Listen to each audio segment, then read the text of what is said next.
ஓம் சாந்தி. அவ்யக்த சமிகை பிப்ரவரி மாதம். இந்த மாதத்துல பாபா நமக்கு ஒரு வண்டர்ஃபுல்லான ஒரு அற்புதமான டாபிக்கை பத்தி புரிய வைக்கிறாரு. பாபாவுக்கு மிக பிடித்தமான ஒரு வார்த்தை எது அப்படின்னா ஏக்கு, ஒன்று என்பது. எப்படி நம்ம ஏக்கு பாப்பு தூசரா ந கோய் அப்படிங்கிறோம், ஒரு தந்தையை தவிர வேற யாரும் இல்லை. ஸோ அது போல அந்த ஏக்ல பாபா முழு ஞானத்தினுடைய சாரத்தையும் நமக்கு புரிய வச்சிடுறாரு. ஏக்குதா ஒற்றுமை, ஏக் விரத்தா அதாவது ஒரு தந்தை ஒரு பதி அப்படின்ற நிலையில இருக்கிறது. ஏகாந்த் ஒருவனுடைய அன்பில மூழ்கி போகிறது.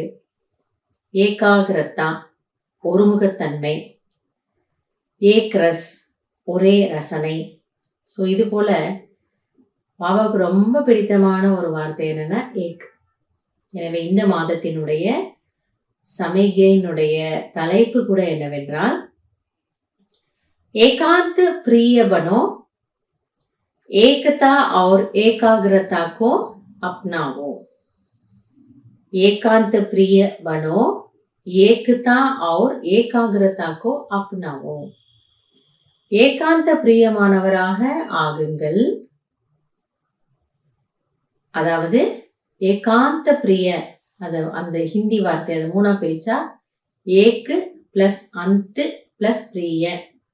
ஒருவருடைய அந்துனா முடிவு, முடிவுனா முடிவுன்ற மீனிங் அப்படி எடுத்துக்கிறத விட ஒருவருக்குள்ள பிரிய அன்புல மூழ்கி போகிறது. எனவே ஒருவரின் அன்பில் மூழ்குபவராக ஆகுங்கள். ஏகதா और एकाग्रता को अपनाओ. ஒற்றுமை மற்றும் ஒருமுகப்பட்ட தன்மையை தனதாக்கிக் கொள்ளுங்கள். ஒற்றுமை மற்றும் ஒருமுகப்பட்ட தன்மையை தனதாக்கிக் கொள்ளுங்கள். இந்த பிராமண பரிவாரம் எப்படி இருக்கணும்? ஒற்றுமையா இருக்கணும். தனிப்பட்ட முறையில நான் ஆத்மா எப்படி இருக்கணும்? ஒருமுகத்தன்மையோடு மனம் சுலபமாக ஒருமுகப்படணும். எனவே இந்த மாதம் முழுவதும் பாப் தாதா நமக்கு ரொம்ப நல்ல நல்ல விஷயங்களை எல்லாம், பிராக்டிக்கலான விஷயங்கள், ஒற்றுமையா இருக்கணும்னா என்ன பண்ணணும், எந்த சக்தி நமக்குள்ள இருக்கணும், ஏகாந்த பிரிய ஒருவருடைய அன்புல மூழ்கணும். நமக்கு ரொம்ப ஆசையா இருக்கு இல்லையா, பாபாவை அப்படியே அந்த கடலை குடிச்சிடணும் அப்படின்ட்டு. அப்போ ஏகாந்த பிரியமா இருக்கிறதுனா அதுக்கு நம்ம என்ன சின்ன சின்ன பயிற்சிகள் செய்யணும், இப்படி பல விஷயங்களை நமக்கு புரிய வைக்கிறாரு.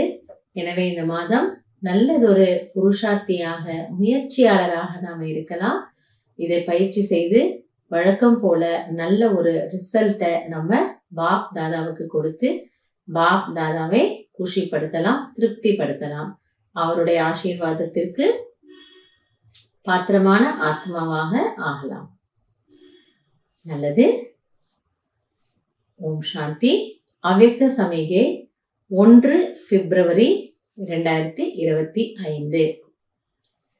இன்றைக்கு பாபாவினுடைய மகா வாக்கியம் ஏகதா के साथ एकांत प्रिय बनना है. एकांत प्रिय वो होगा जिनका अनेक तरफ से बुद्धियोग टूटा हुआ होगा और एक का ही प्रिय होगा. பாபா புரிய வைக்கிறாரு, ஒற்றுமையுடன் கூடவே நீங்கள் ஒருவரின் அன்பில் மூழ்குபவராக ஆகுங்கள். ஸோ நம்ம ஒரு கூட்டமா இருக்கிறோம், ஒரு குழுவா இருக்கிறோம், ஒரு ஃபேமிலியில இருக்கிறோம், இல்லை ஒரு சென்டர்ல இருக்கிறோம். ஸோ அங்க பலரோட நம்ம சம்பந்தம் தொடர்புல வர வேண்டியதாக இருக்கு. அப்ப அங்க நம்மளுடைய தாரணை என்னவாக இருக்கணுமா? ஒற்றுமையாக இருக்கணும். ஒற்றுமையாக இருந்தாலும் பலரோட நம்ம மிங்கிள் ஆகிறோம், பேசுறோம், கொடுக்கல் வாங்கல் இருக்கு. ஆனால் கவனம் இருக்கணும், நான் ஒருவனுடைய அன்புல தான் இருக்கணும். அதாவது இந்த கூட்டத்துல யார் மீதும் நான் கவர்ச்சிக்கப்பட்டு புத்தி கொஞ்சம் அங்க போகுது அப்படி இல்லை. எல்லாரோடவும் இணைந்து இருக்கிறோம். ஆனால் என்னுடைய இதயத்தினுடைய அன்பு எனக்கு பியாரா, எனக்கு ரொம்ப பிடித்தமானவர் அப்படின்னா அது பாபாவாக தான் இருக்கணும். இந்த பரிவாரத்துல இருக்கிற எந்த ஆத்மா மீதும் நமக்கு ஒரு தனிப்பட்ட அன்பு அப்படி கிடையாது. எல்லாரும் வேணும், எல்லாருடனும் நல்லா இருப்பேன், எல்லாருடனும் அன்பா இருப்பேன். ஆனால் என்னுடைய உள்ளத்தினுடைய அன்பு அப்படின்னா அது பாபாவோட மட்டும்தான். அதனாலதான் பாபா சொல்றாரு, ஏகாந்த பிரியமானவராக யாரால் இருக்க முடியும் என்றால் யாருடைய புத்தி யோகம் வெவ்வேறு இடங்களில் இருந்து துண்டிக்கப்பட்டிருக்கிறதோ மற்றும் ஒருவருடன் இணைந்திருக்கிறதோ.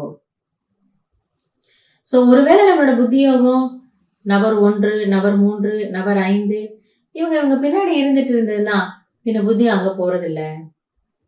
ஆனால் புத்தி யோகத்தை இங்கிருந்து விடுபடுத்தணும். எங்கேயுமே நான் கவர்ச்சிக்கப்படுறது கிடையாது. ஸோ என்னோட புத்தி யோகம் மேல இருக்கு, என்னோட பாபாவோட இருக்கு அப்படின்னா உங்களால அந்த ஒருத்தருடைய அன்புல மூழ்க முடியும். அந்த அன்பினுடைய ரசனை, அந்த ஒரு டேஸ்ட ஆத்மாவால அனுபவம் செய்ய முடியும். एक प्रिय होने कारण एक की ही याद में रह सकता. அப்ப எனக்கு டீப் லவ், எப்படி உலகத்துல ஒரு பையனுக்கு ஒரு பொண்ணை பிடிச்சிருச்சு, ஒரு பொண்ணுக்கு ஒரு பையனை பிடிச்சிருச்சுன்னா தானாகவே அன்பு இன்னொருத்தர் மீது போகுது.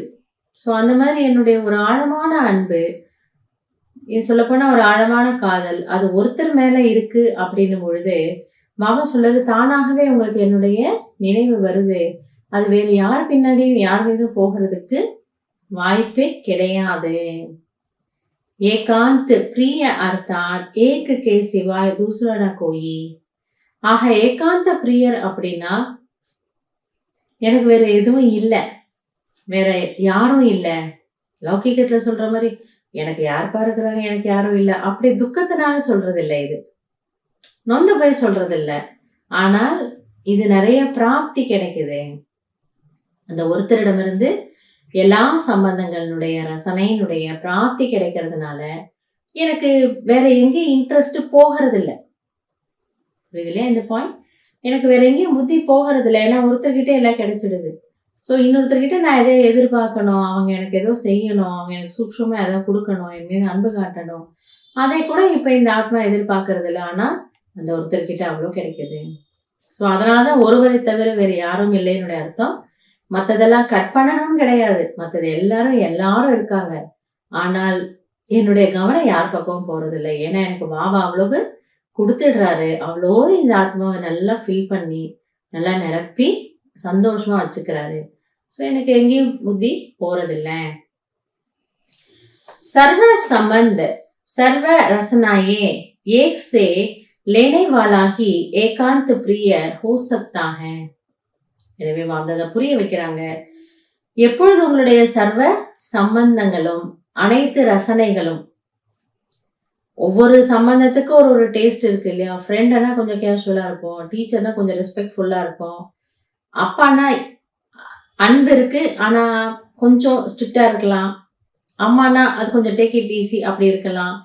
ஸோ இது வேற, ஒவ்வொரு சம்பந்தத்துக்கும் ஒரு டேஸ்ட் இருக்கு, ஒவ்வொரு விதமான ஒரு அனுபவம் இருக்கு. ஸோ ஆக இந்த எல்லாமே ஒருவரிடமிருந்து கிடைக்கின்றது. அதனாலதான் மீண்டும் பாபா சொல்றாரு, ஏகாந்த பிரிய அப்படின்னா வேற எங்கேயும் புத்தி போகிறதுக்கு அவசியம் இல்லை. நான் யாரையும் நினைக்கூடாது அப்படி இல்லை. எனக்கு இவரே எல்லாமே கொடுத்துடுறாரு. அவர்கிட்ட இருந்து எல்லா பிராப்தியும் கிடைக்குது, சூக்ஷ்ம பிராப்தியும் கிடைக்குது, ஸ்தூல உதவியும் எவ்வளோ பாபா கிட்ட இருந்து கிடைக்குது. ஸோ வேற யாரை நம்ம எதிர்பார்க்கணும் அவசியமே இல்லைங்கிறாரு. அதனால பாபா சொல்றாரு, உங்களுக்கு ஈஸியான ஒரு வேலை என்னன்னா சர்வ சம்பந்தத்தோட என்னோட நீங்க புத்தியினால இணைஞ்சுக்கோங்க. அப்போ உங்களுக்கு எல்லா பிராப்திகளும் என்னிடமிருந்து கிடைக்கும். புத்தியினுடைய அலைப்பாய்தலும் இல்லை. ஏன்னா எவ்வளவு பேரு நம்ம நினைவு செய்யறது, அவ்வளோ பேர் பின்னாடி புத்தி போச்சுன்னா அவ்வளோ அட்ராக்ஷன். அப்போ அத்தனை பேரை திருப்திப்படுத்தணும். பட் கலியுகத்தினுடைய ஆத்மாக்கள் திருப்தி ஆவாங்களா தெரியாது. பெஸ்ட் நீங்க ஏகாந்த பிரியா ஆகிறது ஒருவனுடைய அன்புல மூழ்கிறது. அதனால இதை இன்னைக்கு பாபா ஞாபகப்படுத்துறாரு. கூட்டத்துல இருந்தாலும் எல்லாரோடும் ஒற்றுமையா இருங்க, ஆனா ஒருத்தருடைய அன்புல மூழ்கிறதுக்காக பயிற்சி பண்ணுங்க. நல்லது. ஓம் சாந்தி.